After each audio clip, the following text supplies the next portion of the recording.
এক ঘন্টা আপনাদের সঙ্গে আছে আমি খালেদ নবী। সবশেষে খবর আলোচনা বিশ্লেষণ নিয়ে থাকছি কাজী মোহন। খেলার আনন্দ হতাশার খবর নিয়ে থাকছে অনুপম দেব। তবে আগে জানিয়ে দিচ্ছি শিরোনাম। মুফতি হান্নান ও 2 সহযোগীর ফাঁসি যে কোনো সময় প্রস্তুত, কারাগার নিরাপত্তা জোরদার।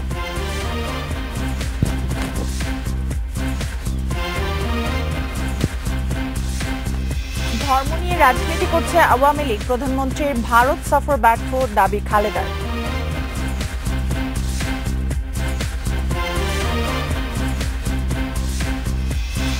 মুসাদ্দেকের সেঞ্চুরিতে আবাহনীর জয়, ব্রাদার্সকে হারিয়েছে মুশফিকের রূপগঞ্জ।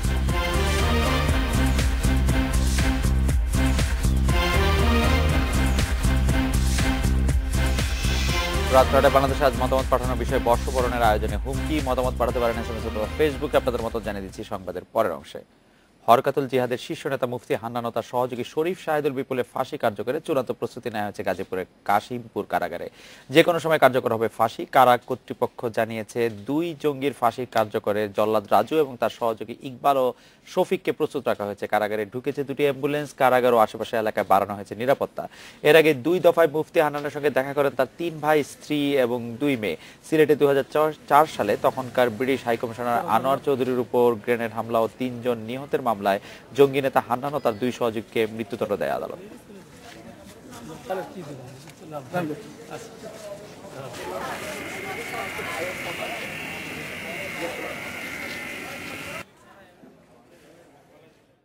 আমরা অত্যন্ত সকলেই প্রস্তুত রয়েছি।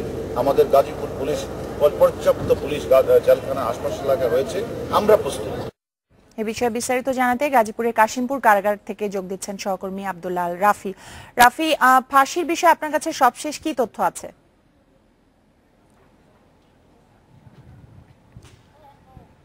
ফাঁসির বিষয়ে যে তথ্যটি সেটি হচ্ছে যে ঠিক রাত 10টার দিকে এই ফাঁসির রায় কার্যকর হবে বলে আমি নিশ্চিত হয়েছি। মোটামুটি কিছুক্ষণ আগে হাই সিকিউরিটি সেলের যে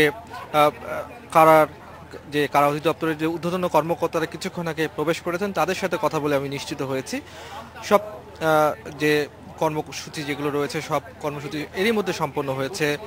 তওবা পড়ানোর যে কার্যক্রম, দিকে 2 জনেরই ফাঁসি একই সাথে কার্যকর হবে নাকি একজনের হবে সে বিষয়ে কি জেনেছেন? আমরা সেই বিষয়টি আমরা কথা বলেছি, একজনের পরই আরেকজনের হবে অথবা 2 জনের একসাথে হতে পারে। দুটোই আমাদেরকে সম্ভাব্য বলে আমাদেরকে জানানো হয়েছে। তবে এই যে সময়টি সেই সময়টি আমরা নিশ্চিত হয়েছি যে আজকে রাত 10টার দিকে এই ফাঁসির রায় কার্যকর হতে যাচ্ছে। কিছুক্ষণ আগে টেলিফোনে আমার সাথে কথা হয়েছে, আমাকে সেই বিষয়টি নিশ্চিত করা হয়েছে। এই কারাগারের আশপাশে বিপুল সংখ্যক পুলিশ মোতায়েন করা হয়েছে। লাশ যে গোপালগঞ্জে নিয়ে যাওয়ার জন্য যে পুলিশের যে গাড়ি, সেই স্কট গাড়িও প্রস্তুত রাখা হয়েছে। 2টি অ্যাম্বুলেন্স সাথে থাকবে এবং সেই অ্যাম্বুলেন্সও ভেতরে আছে আপনারা জানেন সিভিল সার্জন, জেলা প্রশাসনের পক্ষ থেকে প্রতিনিধি, নির্বাহী ম্যাজিস্ট্রেট, পুলিশের প্রতিনিধি সবাই মূলত এখন যে ফাঁসির মঞ্চের কাছাকাছি জায়গায় তারা অবস্থান করছেন এবং আর ঘণ্টাখানেকের মধ্যে এটি কার্যকর হবে বলে আমাদেরকে নিশ্চিত করা হয়েছে। আপনি আমাদের সাথেই থাকুন, পরবর্তীতে আবারও আপনার কাছে জেনে নিব। আমরা এদিকে সিলেট কারাগারে মুফতি হান্নানের আরেক সহযোগী দেলোয়ার হোসেন রিপনের ফাঁসি প্রস্তুতি নেওয়া হয়েছে। প্রধান জল্লাদ মোহাম্মদ ফারুকের নেতৃত্বে আরো 4 জন ফাঁসি কার্যকর করবেন। যোগী রিপনের সঙ্গে সন্ধ্যায় কারাগারে দেখা করেছে স্বজনেরা। রিপনের বাবা মা সহ তার 25 জন স্বজন প্রায় 1.5 ঘন্টা কারাগারের ভেতরে ছিলেন। সিলেট কারাগারে নিরাপত্তা জোরদার করা হয়েছে, মোতায়েন করা হয়েছে অতিরিক্ত পুলিশ। কারাগারের 1 কিলোমিটারের মধ্যে সব ধরনের যান চলাচল নিষিদ্ধ করেছে প্রশাসন।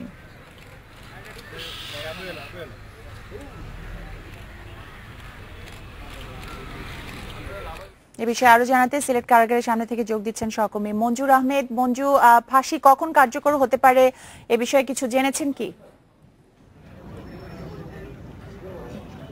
আপনি যেমনটা বলছিলেন মুফতি হান্নানের সহযোগী দেলোয়ার হোসেন রিপনের ফাঁসি আমরা যতটুকু জানতে পেরেছি যে আজকের মধ্যেই কার্যকর হবে। তবে এই মুহূর্তে কিন্তু কারাগারে কিছুক্ষণ আগে প্রায় 8:45 দিকে তওবা পড়ানোর জন্য বন্দরবাজার আবু তুরাব মসজিদের ইমাম বেলাল উদ্দিন তিনি প্রবেশ করেছেন এবং তার সাথে কারা কর্মকর্তারা প্রবেশ করেছেন সিলেট অঞ্চলের ডিআইজি প্রিজন AK ফজলুল হক।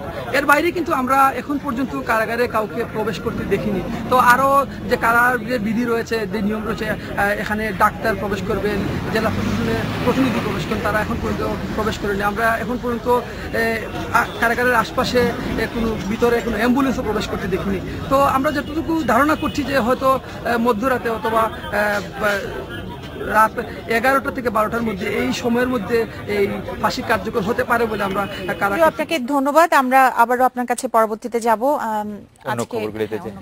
ভারত সফরে দেশের স্বার্থ বিসর্জন দিয়ে শেখ হাসিনা খালি হাতে ফিরেছেন বলে অভিযোগ করেছেন BNP chairperson Begum Khaleda Zia. BNP ক্ষমতায় গেলে দেশ বিরোধী চুক্তি পুনর্মূল্যায়ন করা হবে বলেও জানিয়েছেন তিনি। আওয়ামী লীগ ধর্ম নিয়ে রাজনীতি করছে বলে অভিযোগ। বিএনপি প্রধানের গুলশান কার্যালয়ে বিকেলে সংবাদ সম্মেলনে তিনি এসব অভিযোগ করেন।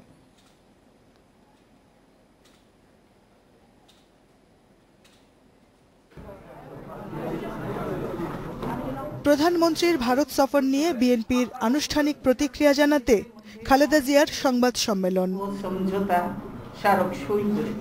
খালেদা জিয়া বলেন, তিস্তার ন্যায্য হিস্সা আদায়, গঙ্গা ব্যারেজ প্রকল্প বাস্তবায়ন ও সীমান্ত হত্যা বন্ধে কোনো অগ্রগতি হয়নি এই সফরে। দেশের স্বার্থ রক্ষা না হওয়ায় ব্যর্থ শেখ হাসিনার নয়াদিল্লি সফর। প্রধানমন্ত্রীকে কতগুলো আশ্বাস দিয়ে খালি হাতে ফিরে আসতে হয়েছে। প্রতিরক্ষা সমঝোতা স্মারকের মাধ্যমে ভারতের প্রভাব বাড়ার সুযোগ তৈরি হয়েছে বলে আশঙ্কা বিএনপি প্রধানের। তিনি যেসব চুক্তি ও সমঝোতায় সই করেছেন তাতে বাংলাদেশের উপর ভারতের সামরিক, রাজনৈতিক ও ভূ-রাজনৈতিক আধিপত্যই কেবল বাড়বে। বিএনপি ক্ষমতায় গেলে দেশের স্বার্থবিরোধী চুক্তি পুনর্মূল্যায়ন হবে বলেও জানান তিনি। আমরা ক্ষমতায় আসলে অবশ্যই দেশের স্বার্থ রক্ষার জন্য যে যে চুক্তি যার সাথে করা প্রয়োজন সেগুলো আমরা রিভিউ করে সেইভাবে আমরা ব্যবস্থা গ্রহণ করব। ধর্ম নিয়ে রাজনীতি করে আওয়ামী লীগ জনগণের অনুভূতি নিজেদের পক্ষে নেয়ার চেষ্টা করছে বলে অভিযোগ করেন খালেদা জিয়া। ভারত সফরের আগে আলেম সম্মেলন করেন, ফিরে এসে গতকালই আবার হেফাজতে ইসলাম প্রভাবিত কওমি মাদ্রাসার ওলেমায়ে কেরামদের সঙ্গে বৈঠক করেছেন। এখন তিনি নিজেই ধর্ম নিয়ে রাজনীতি শুরু করেছেন। কওমি মাদ্রাসার সনদকে স্বীকৃতি দেওয়ার কথা বলে ধোঁকা দিচ্ছেন। সরকার জনবিচ্ছিন্ন দাবি করে খালেদা জিয়া বলেন, ভারতের প্রত্যক্ষ সমর্থনে টিকে আছে বর্তমান সরকার। Jahanara Parvin, independent news, Dhaka. আজকের সংবাদ সম্মেলনে খালেদা জিয়া যেগুলো আসলে খুবই প্রেডিক্টেবল, খুবই বোঝা যায় যে কথাগুলো, এর বাইরে নতুন একটা কথা আমি আসলে খুঁজে পাইনি যেটা উনি বলেছেন। কেন একটা কথা তো আমাদের খুব আলোচনা হচ্ছিল, আমরা আলোচনা করছিলাম, আপনার সঙ্গে আলোচনা করছিলাম, আলোচনা করছিলাম। একটি কথা খুবই নতুন, যে আওয়ামী লীগ ধর্ম নিয়ে রাজনীতি করছে। এটা আপনার কাছে একটু নতুন মনে হয় না?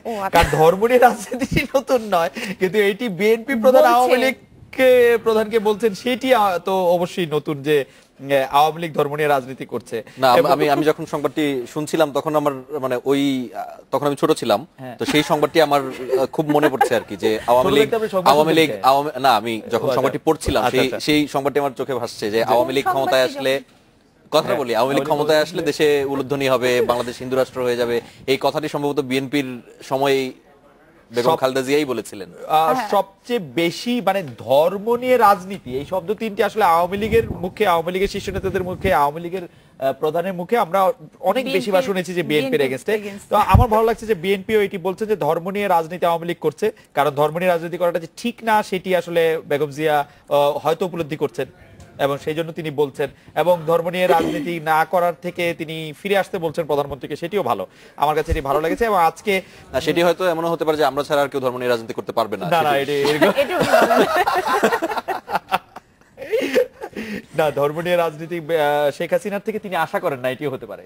সেটি হতে পারে যে তিনি শেখ হাসিনা থেকে ধর্ম নিয়ে রাজনীতি আসলে আশা করেন না, বা আওয়ামী লীগ থেকে ধর্ম নিয়ে রাজনীতি আশা করেন। আমরা একটা বিরতি নিয়ে ফিরে আসলে। পয়লা বৈশাখে মঙ্গল শোভাযাত্রার সঙ্গে ধর্মীয় কোনো সম্পর্ক নেই বলে জানিয়েছেন প্রধানমন্ত্রী শেখ হাসিনা। এ নিয়ে বিভ্রান্তি না ছড়ানোর আহ্বানও জানিয়েছেন তিনি। পয়লা বৈশাখে ইলিশ না খাওয়ার আহ্বান জানিয়ে তিনি বলেছেন তিনি নিজেও ইলিশ খাবেন না। পয়লা বৈশাখের মঙ্গল শোভাযাত্রা দেশের একটি অসাম্প্রদায়িক ও সার্বজনীন উৎসব। প্রতি বছরই এই শোভাযাত্রার আয়োজন করে ঢাকা বিশ্ববিদ্যালয়ের চারুকলা অনুষদ। গত বছর ইউনেস্কোর সাংস্কৃতিক ঐতিহ্যের স্বীকৃতিও পেয়েছে মঙ্গল শোভাযাত্রা। নিজ কার্যালয়ে নরসিংদী জেলা পরিষদের নবনির্বাচিত চেয়ারম্যান আব্দুল মতিন ভূঁইয়াকে শপথ পাঠের পর পয়লা বৈশাখ নিয়ে কথা বলেন প্রধানমন্ত্রী। মঙ্গল শোভাযাত্রার ব্যাপারে আলোচনা সমালোচনা চলছে, হুমকি আসছে জানিয়ে এ ব্যাপারে দেশবাসীকে সজাগ থাকার আহ্বান জানান প্রধানমন্ত্রী। আর মঙ্গল শোভাযাত্রা করলে সেটা হিন্দুয়ানি হয় কিভাবে এবং যারা এইসব কথা বলছেন তারা কি বুঝে করছেন সেটা আমি জানি না। যেটা আমি চাচ্ছি যে দেশবাসীর জানা উচিত যে এই মঙ্গল শোভাযাত্রার সাথে এটা কোনো ধর্মীয় কোনো যোগাযোগ নাই। যারা এই ধরনের বিভ্রান্তি ছড়ায় তাদের ব্যাপার তাদেরকেও বলবো যে এরকম বিভ্রান্তি যেন তারা না ছড়ায়। প্রধানমন্ত্রী বলেন, নববর্ষের সঙ্গে ইলিশের কোনো সম্পর্ক নেই। ইলিশের পরিবর্তে পছন্দ অনুযায়ী অন্য কিছু খেতে বাধা নেই। আমি আজকে ইতিমধ্যে আমার পাকের ঘরে বলে দেওয়া হয়েছে কোনো ইলিশ মাছের কিছু হবে না। পয়লা বৈশাখ ইলিশ মাছ যেন করা না হয়। আমি যে সবাই পান্তা ভাত খেতে চাই, মরিচ পোড়াতে পান্তা ভাত খেতে পারে, তাই না? ডিম ভাজাতে ভর্তা টর্তা দিয়ে খেতে পারে, শুটকি ভর্তা দিয়ে খেতে পারে, অন্য মাছ দিয়েও খেতে পারে। প্রধানমন্ত্রী বলেন, বৈশাখের কারণে কেবল ইলিশের দামই বাড়ে না, জাটকা ধরার প্রবণতাও বাড়ে। Mizanur Rahman, independent news, Dhaka. বর্ষবরণ উপলক্ষে চট্টগ্রাম বিশ্ববিদ্যালয়ের চারুকলা ইনস্টিটিউট শিক্ষার্থীদের আঁকা দেয়াল চিত্র পোড়া মোবিল ছিটিয়ে নষ্ট করা হয়েছে। মঙ্গলবার রাতে এই ঘটনা ঘটে, এখনো জড়িত কাউকে আটক করতে পারেনি পুলিশ। এই ঘটনাকে অসাম্প্রদায়িক মূল্যবোধের উপর আঘাত বলছেন শিক্ষার্থীরা। পহেলা বৈশাখকে ঘিরে প্রতি বছরই চারুকলা ইনস্টিটিউটের মূল ফটকের সামনে দেয়ালচিত্র আঁকেন শিক্ষার্থীরা। এ ধারাবাহিকতায় এবারও এক সপ্তাহ ধরে শোভাযাত্রা ও দেয়ালচিত্র আঁকার কাজ করা হয়। রাত দিন খেটে নতুন বছরকে বরণ করতে ইনস্টিটিউটের ভেতরে বাইরে রং তুলির আঁচড়ে শিক্ষার্থীরা ফুটিয়ে তোলেন চিরায়ত বাংলার নানা ঐতিহ্য। মঙ্গলবার রাতেও 11টা পর্যন্ত দেয়ালচিত্র আঁকার কাজ করে শিক্ষার্থীরা। মধ্যরাতে হঠাৎ মোটরসাইকেল আরোহী 4 যুবক পোড়া মোবিল ছিটিয়ে দেয় দেয়ালচিত্রে। শিল্পকর্মে এভাবে কালি ছিটানোকে বাঙালির অসাম্প্রদায়িক মূল্যবোধ ও ঐতিহ্যের ওপর আঘাত বলছেন আয়োজকরা। ধর্মকে প্রশ্নবিদ্ধ করে শিল্পকে তারা নষ্ট করে মনে করে যে ধর্মকে এস্টাবলিশ করবে, তারা আসলে ধর্ম বুঝে না, শিল্প বুঝে না। এরা সবসময় আমি মনে করি যে এদের জ্ঞানের জায়গাটা খুবই সীমিত। আজকে আমাদের উপর একটি অ্যালার্মিং একটি আমাদেরকে সংকেত দিয়েছে, এটি আমাদের জন্য কখনোই কাম্য নয়। আমরা এটা ঘোর প্রতিবাদ করি এবং আমরা এই চারুকলা থেকে আজকে সেই শপথ নিতে চাই, যারা এই রাতের অন্ধকারে আমাদের এই মুরালকে নষ্ট করেছে তাদেরকে আমরা প্রতিহত করতে চাই। ঘটনায় জড়িতদের ধরতে চেষ্টা চলছে বলে জানিয়েছে পুলিশ। গভীর রাতে কেউ জানে না একটা মার্ডার হয়, সেটা যখন আমরা বের করতে পারি এটাও আমরা বের করতে পারবো। আর এই কাজটা একেবারে একটা কাঁচা কাজ, মানে একটা ভীরুতার প্রমাণ। এটা চট্টগ্রাম বিশ্ববিদ্যালয়ে চারুকলা ইনস্টিটিউটের 1984 সাল থেকে বর্ষবরণের নানা অনুষ্ঠান ও মঙ্গল শোভাযাত্রা আয়োজন করে আসছে চারুশিল্পী সম্মিলন পরিষদ। Independent news desk. এবার একটি বিরতি নিচ্ছি।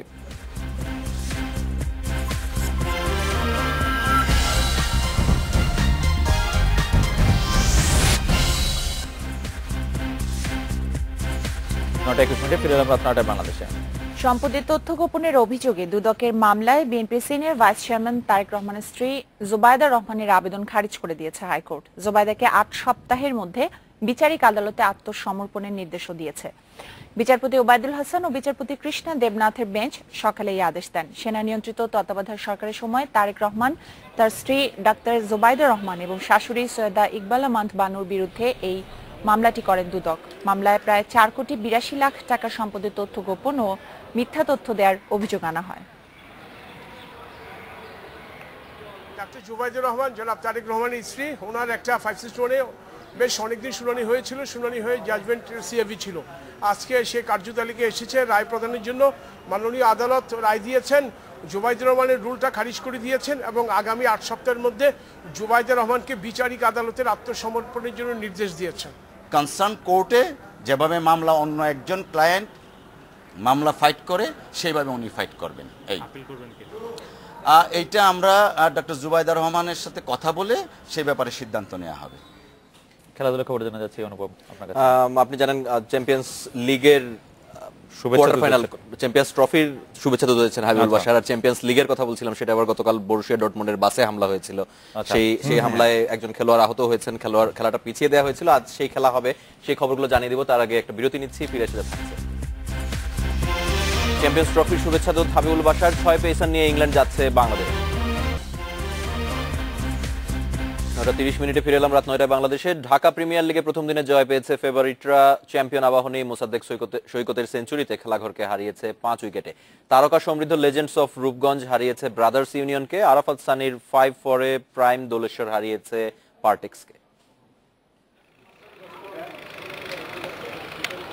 300-র কাছাকাছি রান তাড়া করা চ্যালেঞ্জিং ছিল। দ্রুত 3 উইকেট হারিয়ে টপ অর্ডার ব্যর্থ হয়েছে। শুরুর হতাশা ঢেকে যায় মাহমুদুল্লাহ ও মোসাদ্দেক সৈকতের 127 রানের জুটিতে। রানে ফেরার আভাস দিয়ে মাহমুদুল্লাহ 59 রানে ফিরলেও সৈকত সেঞ্চুরি পেয়ে যান। টুর্নামেন্টে এটি প্রথম সেঞ্চুরি। এরপর মিঠুনের 42 রানে সহজ জয় চ্যাম্পিয়নদের। এর আগে সাইফুদ্দিন ও কাজী অনিকের বেহিশিবি বোলিংয়ে রান বাড়িয়েছে খেলাঘর। রবিউল ইসলাম ও নাফিজ ইকবাল 80-র আগে আউট হলেও ভিত করে দেন। উইকেট নিয়ে দুনাম কিছুটা ঘোচান সাইফ ও অনিক। ছোট ছোট কয়েকটা ইনিংসে 293 করে খেলাঘর। টস জয়ী ব্রাদার্সের টপ অর্ডার ভেঙে দেয় লেজেন্ডসের বোলাররা। 66 রানে 5 উইকেট হারানো ব্রাদার্সকে লড়াইয়ের পুঁজি দেন মাইশুকুর রহমান। তার 65 ছাড়া বড় কোনো ইনিংস নেই। শরীফ 3টি, মাশরাফি নেন 2 উইকেট।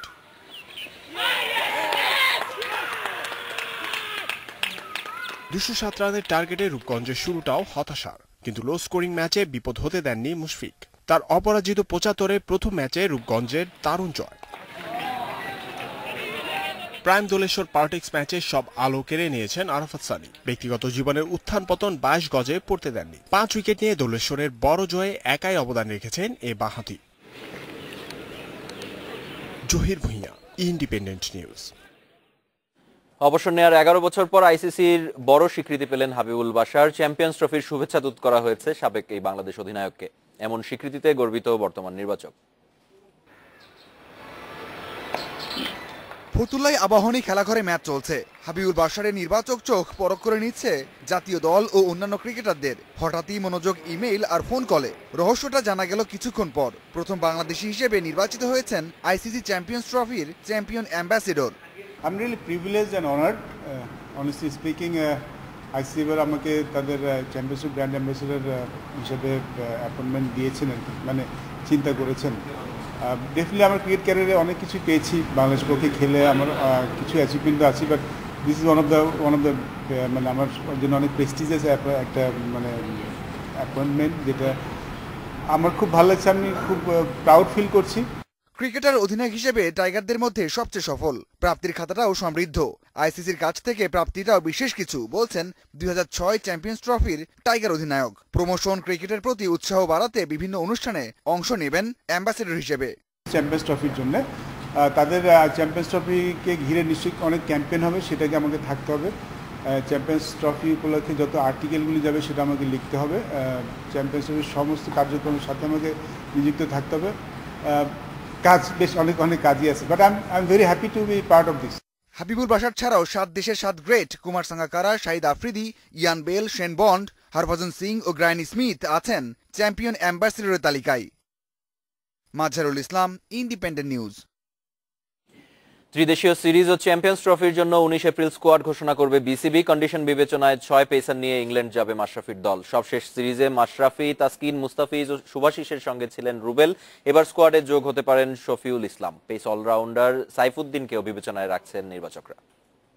19 তারিখে মেন স্কোয়াডটা আমরা ডিক্লেয়ার করবো 15 জনের।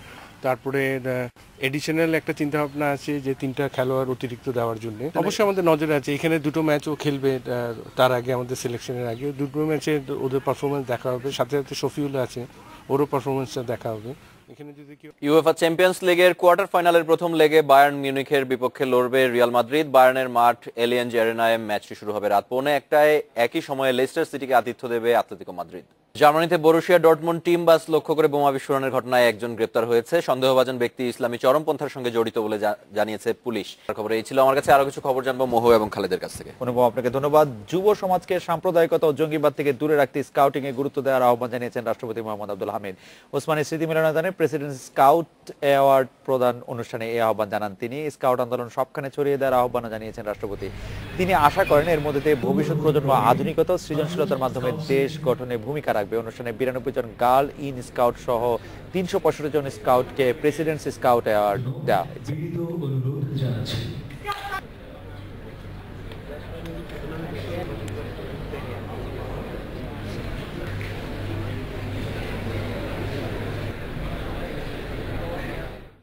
আমি দৃঢ়ভাবে বিশ্বাস করি স্কাউটিং কার্যক্রমই পারে ভবিষ্যৎ প্রজন্মকে আধুনিকতা ও সৃজনশীলতা ও উন্নয়নের মহাসড়কে নিজেদের সম্পৃক্ত করে দেশকে বঙ্গবন্ধুর কাঙ্ক্ষিত সোনার বাংলার রূপান্তর করতে। স্কাউটের ভিশন অনুযায়ী 2023 সালে স্কাউট হবে বিশ্বে নেতৃত্বদানকারী সর্ববৃহৎ শিক্ষা যুব আন্দোলন। আরো খবর জানার আগে নিচ্ছি বিরতি পর জানিয়ে ফিরছি। বর্ষবরণের আয়োজনে মেতেছে পাহাড়, নদীতে ফুল ভাসিয়ে চাকমাদের বিজু উৎসব শুরু।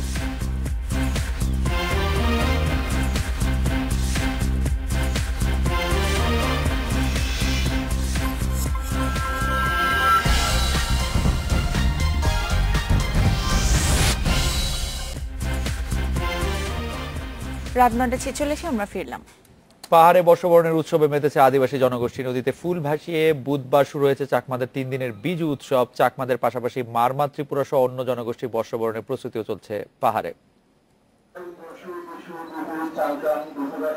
ফুল ভাসিয়ে পুরাতন বছরকে বিদায় আর নতুন বছরকে বরণ করে নিল পার্বত্যবাসী। রাঙামাটিতে ফুল বিজু উৎসব পালন করেছে 13টি আদিবাসী জনগোষ্ঠী। রাজবন বিহার ঘাটে পানিতে ফুল ভাসানোর মধ্য দিয়ে উৎসবের সূচনা। আমরা শান্তিতে, স্থিতিশীলতায় অধিকার চর্চা করে দিনগুলো কাটাতে পারি এবং পুরাতন জিনিস, পুরাতন যেগুলো মন্দ সেগুলো যেন চলে যায়। ফুল বিজু হচ্ছে ফুলের মতো আমরা যাতে পবিত্র আর সুন্দর মনের অধিকারী হয়ে নতুন বছরকে শুভেচ্ছা জানাতে পারি। বর্ণিল বিজু উৎসবে মুগ্ধ সবাই। নতুন বর্ষকে বরণ করতে 3 দিন ধরে বিভিন্ন আচার অনুষ্ঠান পালন করে খাগড়াছড়ির চাকমা সম্প্রদায়। ভোর 6টায় জেলার চেঙ্গিমাইনি ও ফেনী নদীতে ফুল ভাসিয়ে ফুল বিজু উৎসব শুরু করেছে চাকমারা। ঐতিহ্যবাহী পোশাক পরে চাকমারা নদীতে ফুল ভাসানোর পাশাপাশি মোমবাতি জ্বালিয়ে দেশ ও জাতির মঙ্গল কামনায় প্রার্থনা করে। বছরের শেষ দিনের আগের দিন হলো আমাদের ফুল বিজু। মোটামুটি আমরা ফুল দেওয়ার মাধ্যমেই আমরা পুরো বছরকে আমরা বিদায় জানাই। ফুল বিজুতে আমরা নদীতে ফুল ভাসাই, মূল বিজুতে আমরা আত্মীয় স্বজন বন্ধু বান্ধব নিয়ে খাওয়া দাওয়ার উৎসব করি এবং গজ্জপূজ্য দিন অর্থাৎ নববর্ষ দিনে আমরা মন্দিরে গিয়ে প্রার্থনা করি। ত্রিপুরাদের বৈশু, মারমাদের সাংরাই, চাকমাদের বিজু, অন্যান্যদের বিশু, এসব উৎসবের নামের আদি অক্ষর মিলিয়ে পাহাড়িদের বর্ষবরণ উৎসব বৈশাখী। 13 এপ্রিল মূল বিজু পালন করবেন আদিবাসীরা। 15 ও 16 এপ্রিল মারমাদের জল উৎসবের মধ্য দিয়ে শেষ হবে পাহাড়ের উৎসব। সোহেলি জাহান, ইন্ডিপেন্ডেন্ট নিউজ ডেস্ক। বর্ষবরণের আয়োজনে হুমকি, এ বিষয়ে আপনাদের মতামত জানিয়ে দিচ্ছি। মনিরুল বলেছেন বর্ষবরণের আয়োজনে কোনো হুমকি নেই মনে হচ্ছে। আবিদা বলেছেন বর্ষবরণের নিরাপত্তা দিতে রাজধানীতে পুলিশ সদস্যদের দায়িত্বের সঙ্গে কাজ করা উচিত। পাভেল বলেছেন বর্ষবরণের রাতে কোথাও আতশবাজি বা পটকা ফোটানো ঠিক হবে না। ফাহমিদা বলছেন কোন উন্মুক্ত স্থানে নববর্ষ উপলক্ষে সাংস্কৃতিক অনুষ্ঠান করা উচিত হবে না। মামুন বলছেন রাজধানীর অনুষ্ঠানগুলিতে বিভিন্ন স্তরে নিরাপত্তা বলয়ে রাখা দরকার। রাহাত বলছেন নগরবাসী যেন নিরাপত্তাহীন মনে না করে সেই লক্ষ্য রাখা উচিত। কাউসার বলছেন যে কোনো উশৃঙ্খল ও বিশৃঙ্খল আচরণ নিয়ন্ত্রণে রাখতে হবে। জাভেদ বলছেন বর্ষবরণ উদযাপনের সম্ভাব্য ঝুঁকিগুলো মাথায় রেখে সবার নিরাপত্তার ব্যবস্থা নেওয়া দরকার। রাফসান বলছেন যে এমবির হুমকির বিষয়টি মাথায় রেখে নিরাপত্তা নিশ্চিতে কাজ করা উচিত। জান্নাত বলছেন সরকারের কাছে অনুরোধ বর্ষবরণের নিরাপত্তার যে কোনো পদক্ষেপ গ্রহণ করুন। বর্ষবরণের নিরাপত্তা আসলে গ্রহণ করা সেটা নাগরিকদের সবারই দাবি এবং নাগরিকরা মনেই করতে পারেন যে এইটা যাতে নিরাপত্তাটা বজায় থাকে। যাই হোক, দর্শকদের অনেক ধন্যবাদ আপনাদের মতামতের জন্য। প্রাচীন অস্ত্র হওয়ায় তলোয়ারের ব্যবহার এখন আর খুব বেশি চোখে পড়ে না, তবে রূপালী পর্দায় বেশ জনপ্রিয় এই যুদ্ধাস্ত্র। তীব্র অনুরাগ থেকে যুক্তরাষ্ট্রের জন লান্ডেমো তৈরি করছেন বৈচিত্র্যময় বেশ কিছু তলোয়ার। এসব স্থান করে নিয়েছে জনপ্রিয় টিভি সিরিজ গেম অফ থ্রোনসে। এই ছিল রাত 9টায় বাংলাদেশের আয়োজনে। আজকে রাত 9টায় বাংলাদেশ শেষ করব ফ্রান্সের ডিজনিল্যান্ডের 25 বছর পূর্তির কিছু ছবি দেখে। তবে তার আগে আমরা বিদায় নিচ্ছি। সবাই ভালো থাকবেন, শুভরাত্রি।